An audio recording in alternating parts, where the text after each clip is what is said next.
بھارت کے غیر قانونی زیر قبضہ جموں کشمیر میں کل جماعتی حریت کانفرنس نے بھارتی فوج کے ہاتھوں ضلع کپواڑہ کے علاقے کننڈ پوش پورہ کے رہائشی ایک بے گناہ نوجوان کے حراستی قتل کی شدید مذمت کی ہے۔ عبدالرشید ڈار نامی شہری کو بھارتی فوج نے گزشتہ سال 15 دسمبر کو اغوا کیا تھا۔ ان کی لاش گزشتہ روز ضلع کے علاقے زرہمہ میں جنگل سے برآمد ہوئی تھی۔ بھارتی پولیس کی طرف سے گزشتہ شام رشید ڈار کی میت اہل خانہ کے حوالے کیے جانے کے بعد شہید کے آبائی علاقے میں لوگوں نے زبردست احتجاجی مظاہرے کیے۔ مظاہرین نے بھارت مخالف نعرے لگائے اور راشد ڈار کے اغوا اور بعد ازاں حراستی قتل میں ملوث بھارتی فوجیوں کو سزا دینے کا مطالبہ کیا۔ کل جماعتی حریت کانفرنس کے رہنماؤں غلام احمد گلزار، خادم حسین اور سبت شبیر قمی نے سری نگر سے جاری اپنے بیانات میں کہا ہے کہ مقبوضہ جموں کشمیر میں بھارتی فوجیوں کے ہاتھوں بے گناہ نوجوانوں کا زیر حراست اور جعلی مقابلوں میں قتل معمول بن چکا ہے۔ انہوں نے عالمی برادری پر زور دیا کہ وہ مقبوضہ علاقے میں فوجیوں کی طرف سے جاری جنگی جرائم کا نوٹس لے۔ پیپلز ڈیموکریٹک پارٹی کی صدر محبوبہ مفتی نے ایک ٹویٹ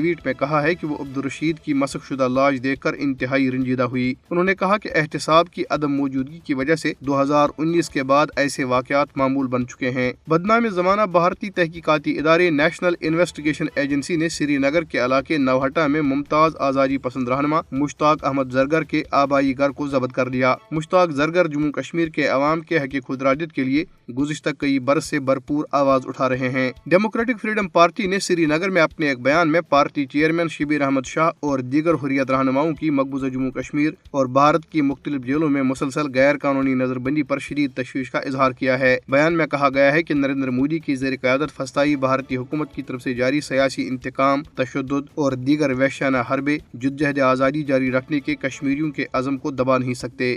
ادھر علاقائی سیاسی جماعتوں National Conference, Peoples Democratic Party اور Communist Party of India Marxist نے بھارتی انتظامیہ کی طرف سے علاقے میں پراپرٹی ٹیکس کے نفاذ کے خلاف جموں میں مظاہرے کیے۔ مظاہرین نے پراپرٹی ٹیکس کے حکم نامے کو فوری طور پر واپس لینے کا مطالبہ کیا۔